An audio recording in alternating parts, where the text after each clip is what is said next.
Nuestro Padre Celestial, Jehová.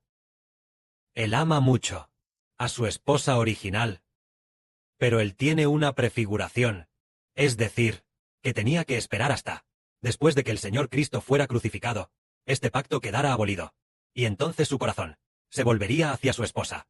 Leamos esto, que el Señor Cristo fue llevado a un lugar llamado Gólgota. Gólgota, que es en hebreo, y en griego se llama lugar de la calavera. En ese momento, junto con el Señor, fueron llevados para ser ejecutados, también otros 2 criminales, uno a la derecha del Señor, y otro a la izquierda. Le dieron hiel mezclada con vino para que el Señor bebiera. El Señor lo probó, y luego no quiso beberlo. Después de eso, el Señor fue crucificado. Entonces el Señor les dijo. El Señor le rogó al Padre Celestial diciendo, Padre, perdónalos, porque no saben lo que hacen. De esta manera, el Señor Jesucristo fue crucificado, lo cual también cumplió la profecía de la Biblia que dice, fue contado entre los pecadores, pero cargó con el pecado de muchos, e intercedió por los transgresores. Entonces los soldados tomaron la ropa del Señor Cristo, y la dividieron en 4 partes, una para cada uno. Parece que ese día, el Señor probablemente llevaba bastante ropa. Había 4 partes. Tal vez tenía 4 prendas. Sumando la ropa interior y la exterior había 4 prendas. En ese momento, una de las prendas estaba tejida de una sola pieza de arriba abajo.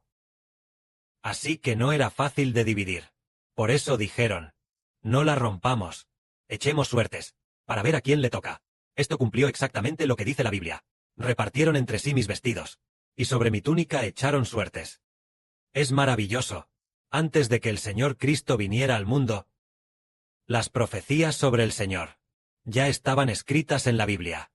Aquí dice, repartieron entre sí mis vestidos, y sobre mi túnica echaron suertes. Esta escritura está en los Salmos. Entonces, ¿quién le dio al escritor de los Salmos de la Biblia estas palabras?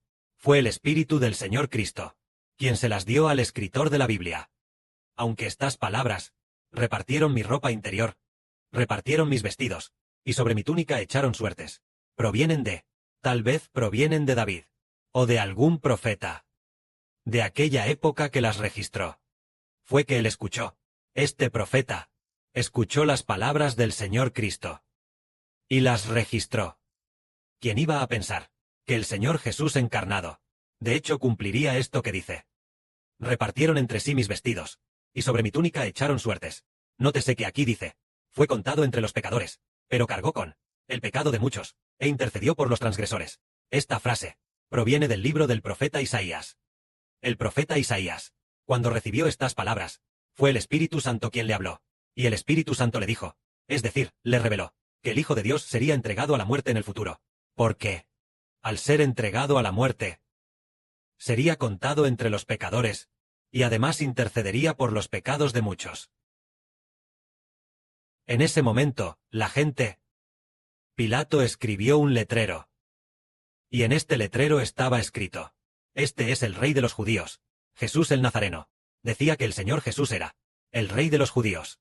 Pero los principales sacerdotes no estuvieron de acuerdo. Y dijeron, no escribas. Él es el Rey de los Judíos. Si no escribe. Él dijo, yo soy el Rey de los Judíos. Pero Pilato respondió, no, lo que he escrito, escrito está y lo he colocado arriba. No es fácil quitarlo. Así que, arriba estaba escrito, Rey de los Judíos, Jesús el Nazareno. Por eso, la gente pensó, al ver estas palabras, que parecía haber un plan de Dios que decía, Jesús es realmente el Rey de los Judíos, pero la gente del mundo seguía sin comprender. Sin embargo, el Señor Jesús es el Rey de los judíos celestiales, no de los judíos terrenales. Es el Rey de los verdaderos judíos. En ese momento, alguien se burlaba del Señor diciendo, este que quería destruir el templo y reedificarlo en 3 días. Sálvate a ti mismo. Si eres el Hijo de Dios, desciende de la cruz, desciende.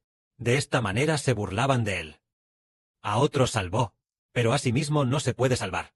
Si es el Rey de Israel, que descienda ahora de la cruz. Y creeremos en él. se encomendó a Jehová. Que Jehová lo libre ahora.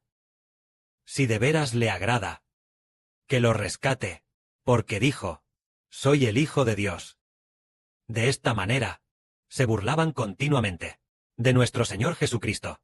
En ese mismo momento, de los dos criminales, uno de los criminales, también se burlaba del Señor diciendo, ¿no eres tú el Cristo? Sálvate a ti mismo, y sálvanos a nosotros también. Podemos reflexionar. En ese momento, el corazón del hombre aún no se había vuelto hacia Dios.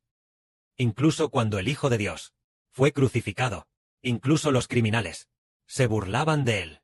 Un criminal, un asesino, que ya estaba él mismo a punto de ser crucificado junto al Señor, y estaba a punto de morir en la cruz. Ni siquiera así quiso arrepentirse, y seguía burlándose del Señor. Así son los malvados. Si son malvados que no quieren arrepentirse, al final, seguirán sin arrepentirse. Aquellos que pertenecen a Satanás, al final, seguirán negándose a arrepentirse, incluso cuando están siendo ejecutados por sus propios pecados, y a punto de dar su último suspiro, todavía siguen pronunciando palabras de rebelión. Pero uno de los criminales le dijo al Señor. Este criminal dijo, tú que estás bajo la misma condena, ¿acaso no temes a Dios? Nosotros a la verdad justamente, porque recibimos lo que merecemos, por nuestras malas acciones, es lo que nos corresponde. Pero este hombre no ha hecho nada malo. Y entonces le dijo a Jesús, Jesús, cuando vengas en tu reino, acuérdate de mí. El Señor le dijo, de cierto te digo hoy, cuando yo reine, y venga, estarás conmigo en el paraíso. Esta es la persona que, cuando el reino de Cristo el Señor venga desde el cielo, esta persona estará con el Señor en el paraíso. Este hombre se arrepintió, y al final obtuvo la bendición. En ese momento, había muchas personas al lado del Señor. Estaban su madre, la hermana de su madre, María la esposa de Cleofás, y María Magdalena, todas al lado del Señor.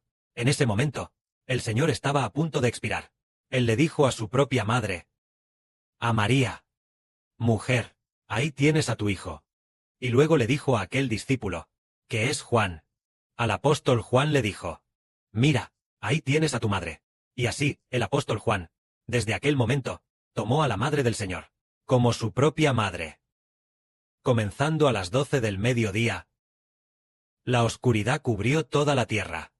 Hasta las 3 de la tarde. Cerca de las 3, el Señor dijo, el Señor clamó a gran voz diciendo, Elí, Elí, lama sabactani. Que significa, Dios mío, ¿por qué me has desamparado? En ese momento, algunos dijeron, este hombre llama a Elías. Esperen, veamos si viene Elías a librarlo. Algunos pensaron erróneamente esto. En ese momento el Señor volvió a decir, tengo sed. Entonces alguien corrió de inmediato a tomar vinagre, empapó una esponja en vinagre, la ató a una caña de hisopo y la acercó a la boca del Señor para dársela a beber. Esto cumplió exactamente lo que dice la Escritura. Pusieron hiel en mi comida, y en mi sed me dieron a beber vinagre. Si una persona tiene mucha sed y bebe vinagre, debe ser insoportable. Y además, cuando Cristo el Señor estaba en su último aliento, beber vinagre es sumamente irritante. Así trataron al Señor. Y así coincidió con: pusieron hiel en mi comida, y en mi sed me dieron a beber vinagre, que también está en las Escrituras de los Salmos. Y el que escribió esta escritura recibió las palabras que dijo el Espíritu Santo. Las palabras que dijo Cristo el Señor, y las escribió. En aquel tiempo, el Señor aún no había venido al mundo como hombre. Fue cuando estaba en el cielo que se dijo, Cristo lo dijo en el cielo. Originalmente los profetas lo registraron. Más tarde, cuando el Señor Cristo se cumplió en el Señor Cristo, entonces entendemos que este es verdaderamente el Hijo de Dios Creador. Se cumplió exactamente y se realizó en él. Justo en ese momento, el Señor vio que todas las palabras de la Biblia se habían cumplido. Así que, en el momento en que estaba a punto de expirar, dijo, hecho está. En ese momento también dijo, Padre, En tus manos encomiendo mi vida. El Señor Cristo dijo. Hecho está. Esta frase nos dice que el pacto del Señor Cristo se ha cumplido. Él expiró inmediatamente. En el momento en que expiró, se cumplió. Entonces su espíritu fue entregado al Padre Celestial. Cuando se estableció el nuevo pacto, se logró con éxito. El nuevo pacto quedó establecido. Y entonces Dios abolió el antiguo pacto. Justo en ese momento, ocurrió un terremoto. El velo del templo se rasgó en dos de arriba abajo. La tierra tembló. Las rocas se partieron, e incluso los sepulcros se abrieron por el temblor. Muchas personas que ya habían fallecido, sus cuerpos fueron sacudidos de las tumbas. Así que los cuerpos salieron de los sepulcros alrededor de las tumbas, quedaron esparcidos allí. Esto nos dice que, cuando el Señor Cristo expiró, el velo del templo se rasgó en dos, lo que significa la abolición del antiguo pacto. Este pacto fue abolido. Es como cuando un esposo hace un pacto con su esposa, pero más tarde descubre que la esposa ha estado cometiendo adulterio constantemente, abandonando siempre a su esposo y rompiendo el pacto. Entonces el esposo, queriendo proteger el pacto muchas veces, dijo: debes ser mía, debes pertenecerme. Pero la esposa dijo: no quiero pertenecerte, quiero pertenecer a otro. El esposo dijo muchas veces: debes estar bajo mi nombre. Sé mi esposa, debes pertenecerme, tienes que ser mía. La esposa dijo: no, me iré con otro hombre. Entonces el esposo se enojó y dijo: bien, rompo este pacto. Ya no lo quiero. Rompo el acuerdo matrimonial que hice contigo. Seguiré amando a mi esposa original.